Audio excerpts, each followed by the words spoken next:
good to see you. Welcome to my channel, AB7 Trader. How can I help you? Gusto niyo bang matuto about stock market, technical analysis, tips and strategies? So, don't forget to subscribe my channel, then click the notification bell dahil every week nag-upload tayo ng 3 minimum videos about stock market. Hello guys, magandang hapon sa inyo. So, balik ulit tayo sa ating pagre-review dito sa ating PSEI or Philippine Stock Exchange Index. So, ilan sa mga nag-trending ngayon guys is na ACEN or AC Energy Corporation, C or Chelsea Logistic Holding Corporation, CHP or CMEX Holding Philippines Incorporated, HLCM or Holcim Philippines Incorporated, then MM or Merrimart Consumer Corporation, MRC Allied Incorporated, so M-Wide or Mega Wide Construction Corporation, PHA or Premier Horizon Alliance Corporation, PHR or Philippines or PH Resort Group Holding Incorporated. So ito yung mga nag-trending ngayon guys. So based sa number of trades, most active, then most top gainer or top loser. So ito yung mga basehan nila guys kung bakit nag-trending sila ngayong araw, or based din iba is sa kanilang fundamentals. So guys, tingnan natin ang kanilang technical based sa makikita natin doon sa ating Instagram. So tingnan guys kung anong sinasabi ng technical sa mga para sa sunod na mga araw nito. So guys, punta tayo sa ating Instagram.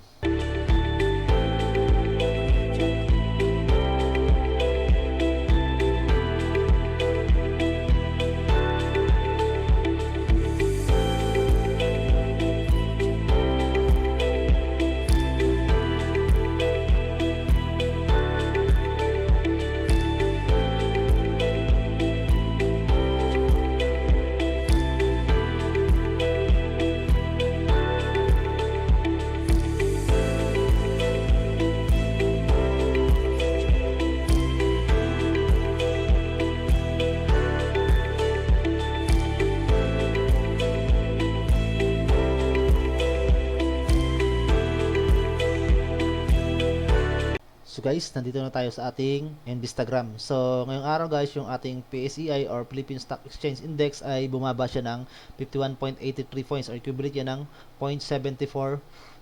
So ngayong araw guys, so halos yung volume so medyo mas mababa. So halos medyo mas marami yung selling. So ibig sabihin meron nagte-take profit at may volume siya ngayon na 2.36 billion. So medyo mababa yan compare sa mga nagdaang mga trading or nakarang linggo.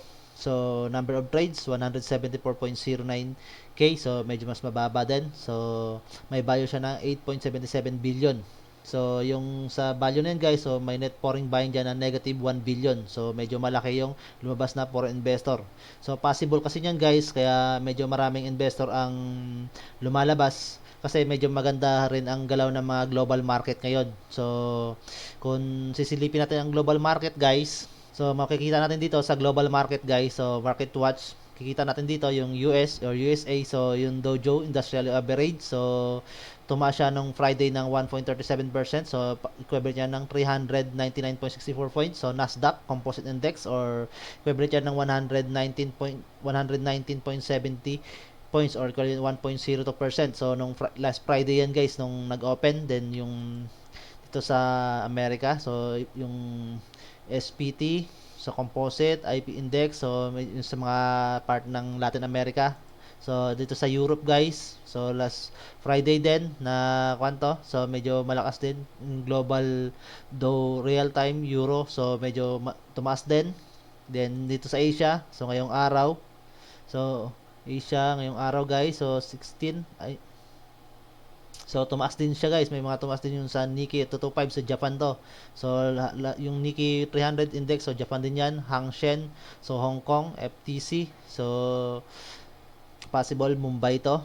So ito yung mga tumataas na mga indexes guys sa dito sa ating Asia, kaya possible. So guys, pero ngayon guys, nakikita natin dito yung ADX nitong ating PSEI, so parang may continuation pa siya na may pagtaas, pero ngayon medyo yung nagkaroon na siya ng medyo paghina ng graph or yung pagtaas ng trend ng kanyang graph, medyo nagkaroon siya ng pagbaba. So possible may continuation pa to yung pagtaas niya guys. So hopefully baka bago end of the week, so baka pumalo ulit siya ng 7,000 points. So guys, punta tayo sa unang ating stock, so yung ACEN.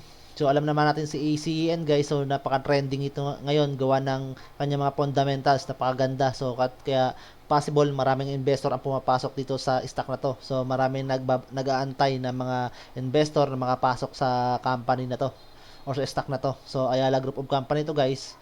Alam naman natin to yung AC Energy Corporation. So marami siyang project na hindi lang dito sa atin kundi globally. So tingnan natin ang moving average niya. So MA20 yung green, yung red is MA50. So mapapansin nyo, so halos nasa taas pa yung mga price candle niyan. So halos almost mahigit na 1 month na nasa uptrend or nasa bullish yung kanyang candle. So naka day candle tayo, pero guys yung kaya ang RSI niya medyo overbought na naman.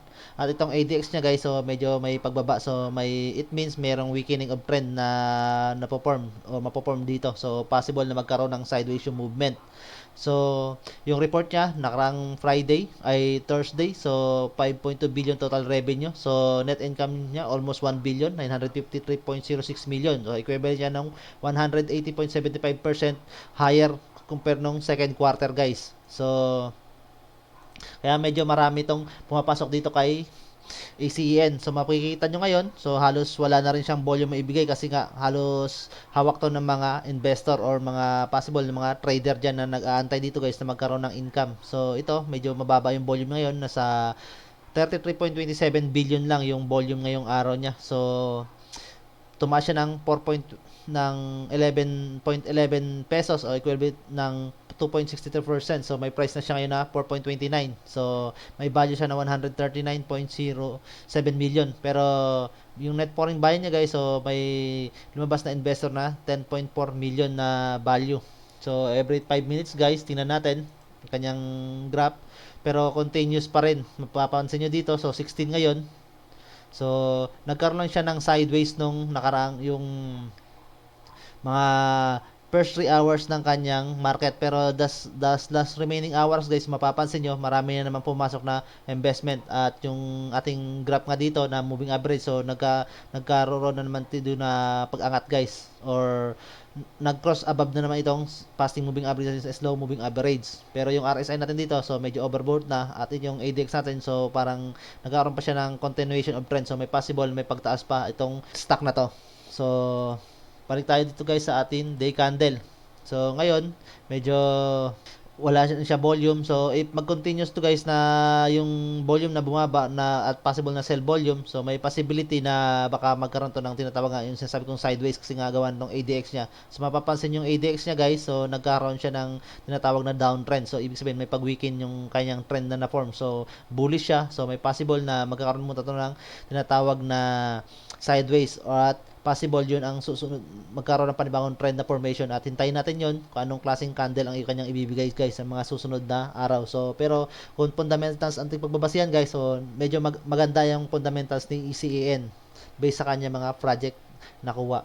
Sumunod guys si or Chelsea Logistic Holding. So si Chelsea Logistic Holding guys, so medyo siya bumababa siya guys ng kanyang price candle guys. So tuloy-tuloy naka 3 days na siya ng pagbaba. So ngayon may 0.36 pesos naman siya na pagbaba. So may price na siya na 5.49. So yung kanya ngayon down niya is 6.15%. So medyo malaki. So possible na pasok to sa top loser guys, si C. So top 3 siya sa medyo bumaba ngayon guys sa ating PSEI. So at possible meron din marami rin ng sell volume ngayon ay mga selling. So naka-red ang ating volume candle. So pero yung kagandahan guys, yung net foreign buying niya, so 1.59 million yung pumasok ngayon. So every 5 minutes guys, tingnan natin.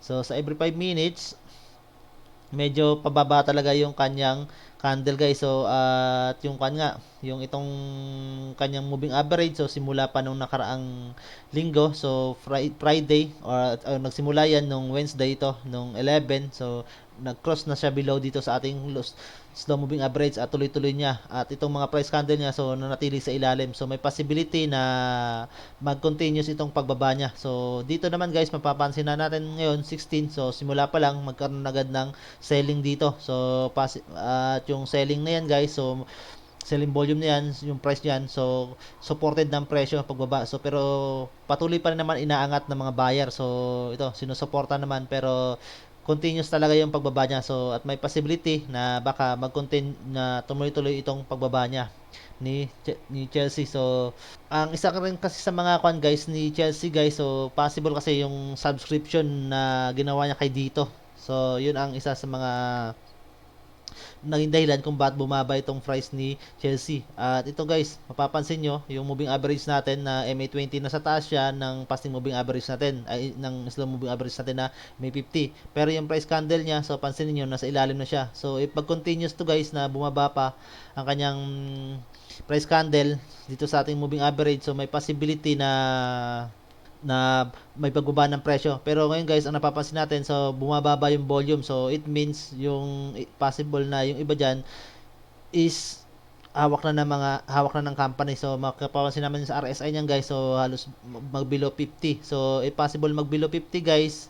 So may continuation ngayon na pagbaba ng kanyang price. At itong ADX natin, so medyo nagkakaroon na rin ngayon, nagkakaroon na tawag dito na pagbagal. So yung pag-weekend niya, medyo lumalaylo na guys. So may possible na reversal ang nakikita natin dito. So if ito guys, magkaroon to ng ADX niya is nagkaroon ng uptrend at tawag dito, nag-continuous tong pagbaba ng price nitong si Chelsea. So may possible na strong trend ang mangyayari dito sa ating stock na to. So pero at the end naman, so yung RSI niya naman guys, so below 50 na. So baka may possible na rin niya i-support na rin to ng company guys para bumalik sa dati. So guys, yung CHP.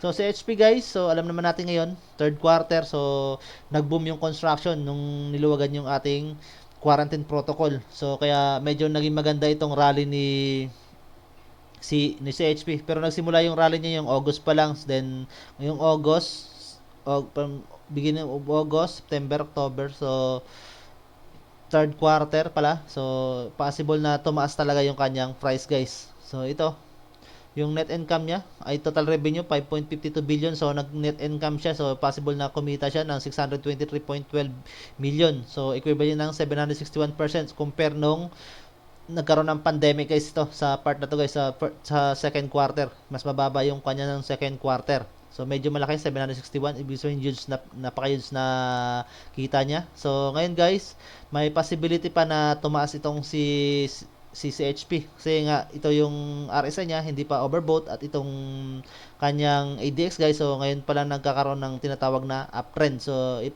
mag-continuous to no, yung pagtaas guys, yung moving upward ng kanyang ADX, so ibig sabihin may straightening of trend na possible. So may possible na mag-continuous itong pagtaas nitong si CHP. So tingnan natin ang day candle niya guys, ay 5 minutes candle. So sa 5 minutes candles guys, so medyo divergent na itong si fasting moving average guys, slow moving average.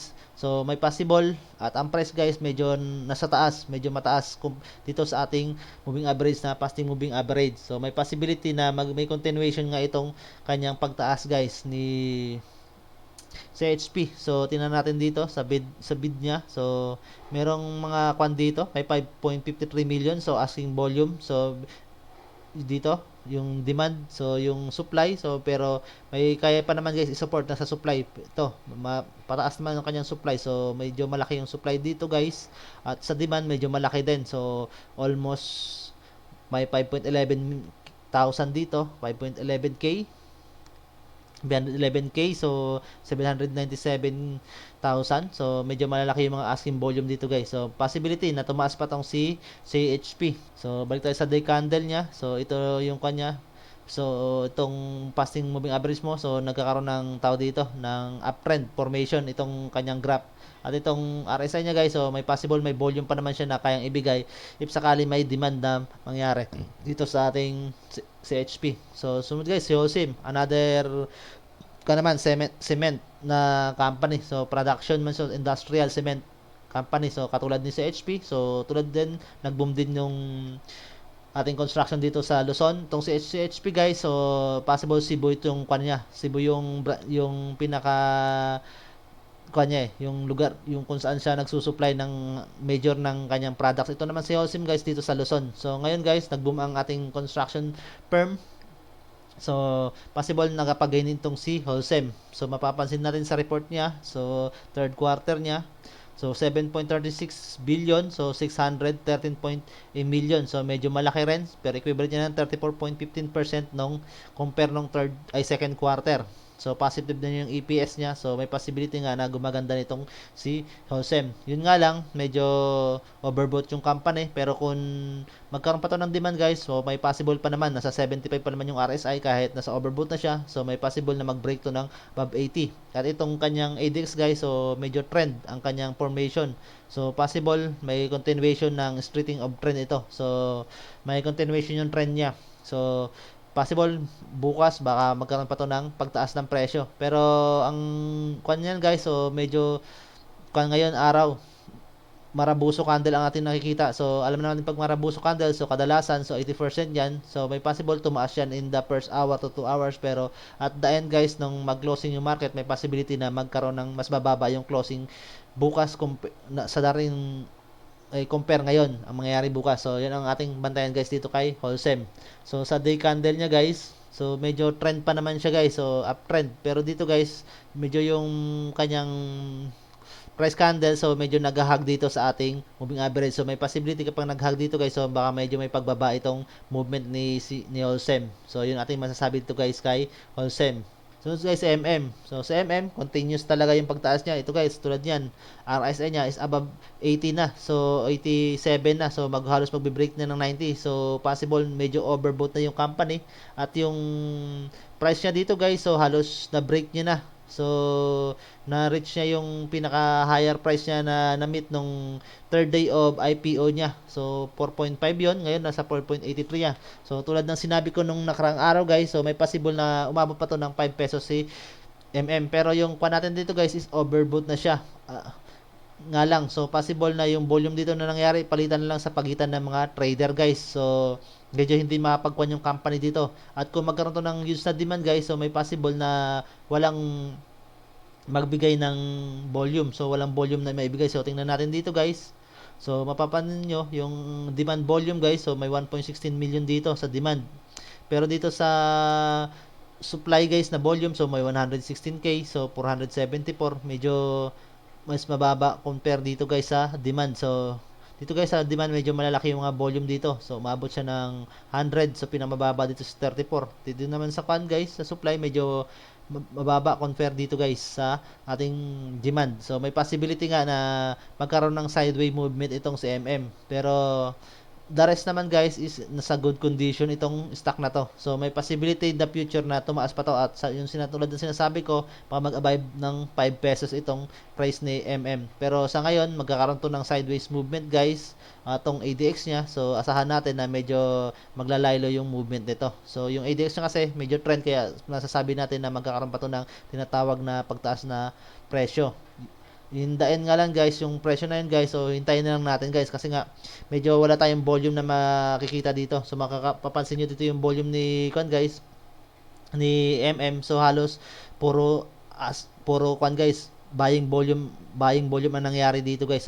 So mula nung October, so 1 month, so halos buying yan guys. So mabibilang mo na lang yung tinatawag natin na selling. So nasa 6 lang dito yung maraming compare ng selling, pero yung buying guys, so medyo huge na at napakarami na, at kaya nasasabi natin na wala nang possible volume na yung hawak nitong ang company. So may possible kung may bumitaw dyan, so possible may sasalo din agad.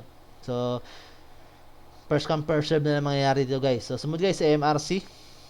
So MRC, so medyo tumaas siya, pero hindi niya na sustain yung pagtaas niya. So, kasi overbought siya. At itong kanyang ADX guys, so medyo weakening. So weakening or flatten yung galaw ngayon araw, at nakaraang mga araw or nakaraang linggo, so medyo nagkwanto guys. So nag-weaken yung kanyang trend, at ngayon guys makikita natin medyo karoon ng sideways. So may pag-weaken yung kanyang movement. Pero kung magkaroon to ng tinatawag na uptrend yung ADX niya, so may possibility na may continuation itong pagtaas ng presyo. At may possible na yung RSI niya, so mag-above pa to sa 80 guys. So tingnan natin sa kanyang 5 minutes. So may volume siya ngayon na 313.006 million. So medyo huge, pero yung price kasi niyan is nasa 0.48 lang. So kaya medyo malaki yung mga volume na asing volume dyan. Pero yung number of trades guys is 3,095k. So medyo marami yung nagkakaroon ng palitan. So tingnan natin guys. 16. So mapapansin nyo, so ito puro asking volume talaga guys. So iilan lang yung nagkaroon dito ng tinatawag dito na selling.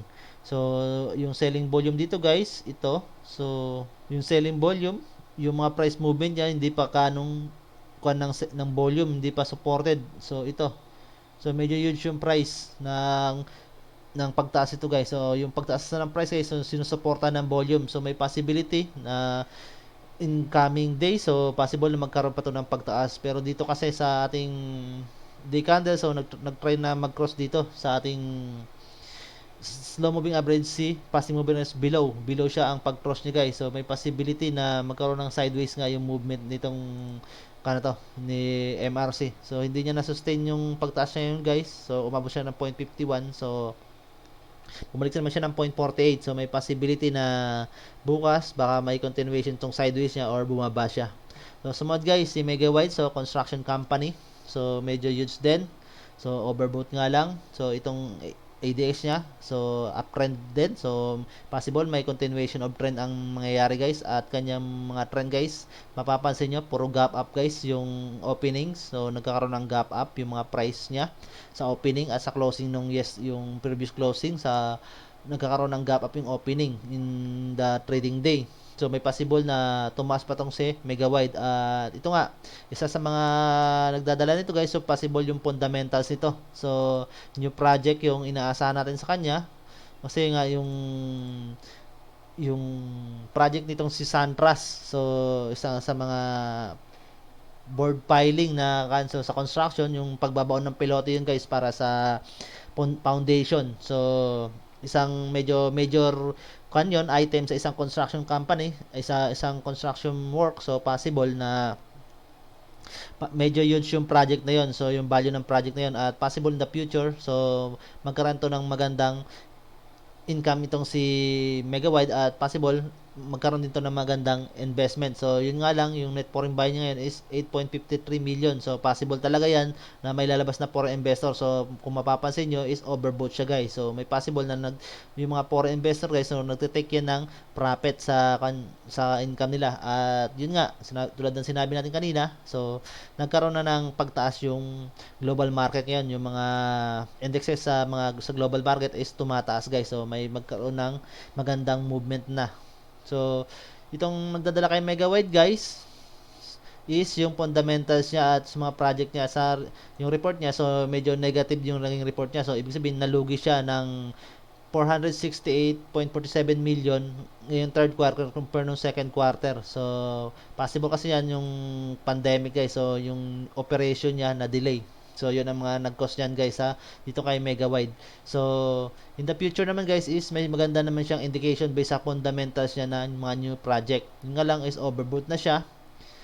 At possible kung may demand na volume, so may possibility na wala siyang maibigay kasi nga hawak ng mga investor. At ito mapapansin nyo, yung volume niya is medyo pumababa niya, kaya kahit buying volume pa to yung nangyayari guys, mas marami mong buying.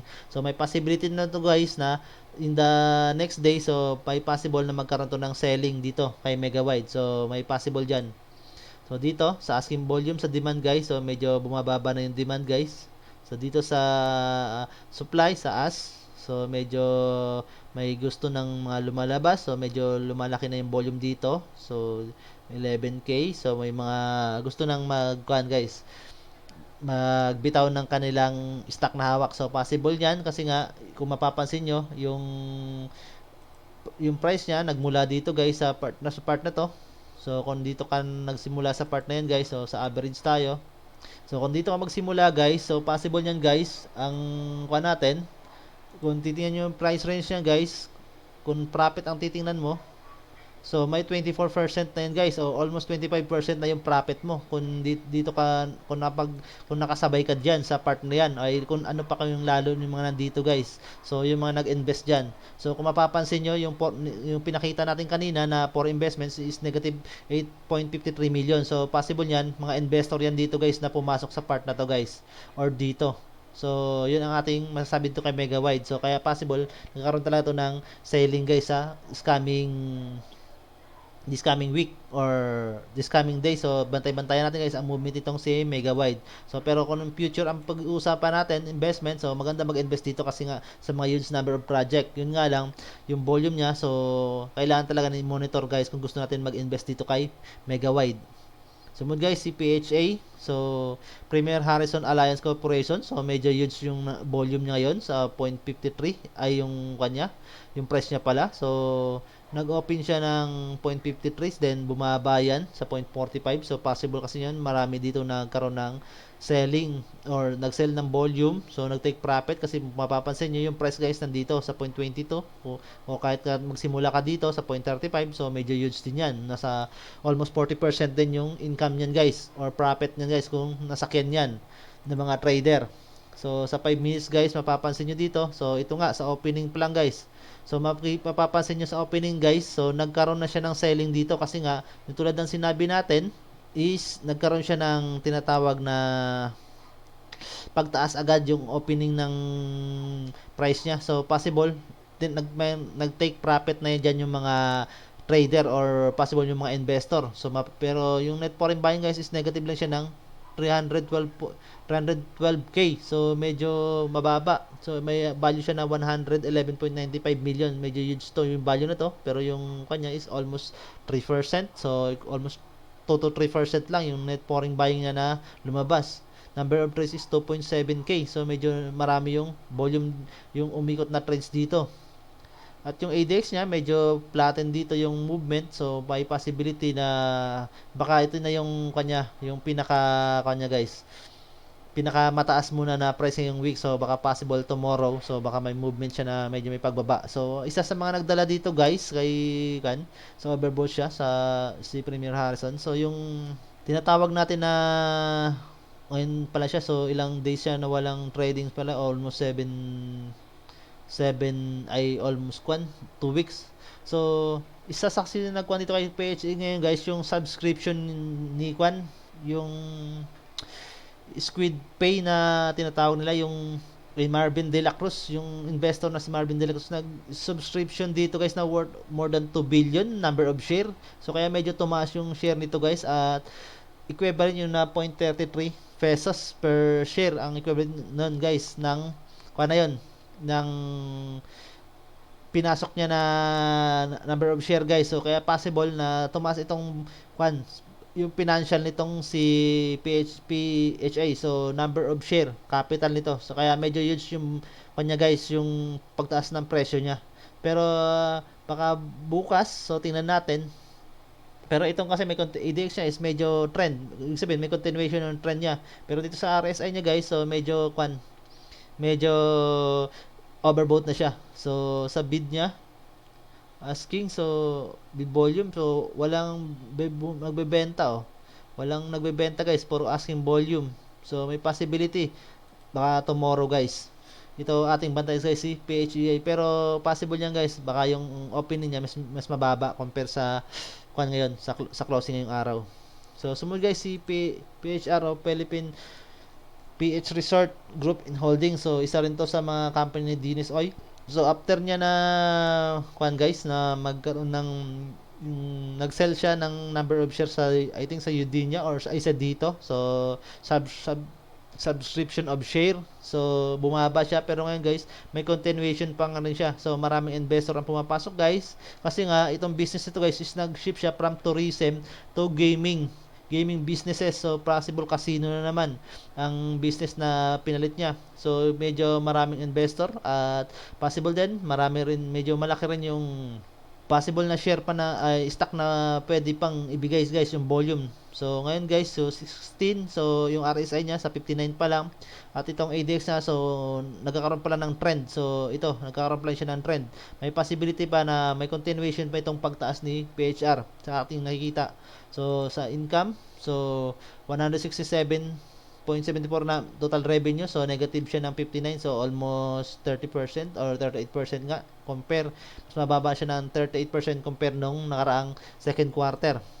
So negative lang siya ng APS niya, so may possibility na kapag nagpumalik sa positive, so may tumaas siyang presyo. So may possibility na tumaas itong guys kasi nga tulad ng ibang mga ibang mga casino guys, so merong nagkakaroon ng intention yung mga foreign investment na pumasok dito guys, gawa ng itong mag-shifting to guys from tourist attraction ay from tourist hotel to gaming. So may possibility na maraming investment ang pumasok dito guys. So net foreign buy niya, so nasa 2.32 million. So medyo malaki guys ang net foreign buy niya. So may possible na may mga investment na pumapasok, kaya ang future nito is maganda. So sa 5 minutes mapapansin nyo, so number of trades 5.39k, medyo huge yan. So buy value siya na 255.94. So pero affordable na yung price guys. So sa 3.12, so may possible talaga, marami talaga yung papasok na investment diyan. So mapapansin niyo yung RSI niya, so yung 5 minutes guys, so nananatili lang sa taas guys. So it means naging maganda yung takbo niya. At itong price candle, so nananatili din sa taas ng mga moving average nito. At yung fasting moving average natin, so, nasa taas pa rin ng slow moving average. So may possibility may continuation itong pagtaas nitong si PHR guys, o PH Resort Group Holding Incorporated. So in the future, so isa sa mga good company guys. So at possible din guys, it's coming news, so possible magkaroon ng profit dito. So tingnan natin guys kung may nag-profit na. So dito meron na siya nag-profit guys, pero ilan-ilan pa. So it means may possible continuation pa rin. So yung mga volume guys, yung pagtaas ng volume, so supported ng movement ng price guys. So nagkakaroon ng movement yung price din sa pagdami ng volume na pumapasok. So may possible in the coming week or days, so may possibility na makikita natin tong si PHR na baka mag-above din to ng 4 pesos guys. So yun ating masasabi guys sa mga nag-trending na stock ngayon. So yun guys, at maraming salamat sa inyo.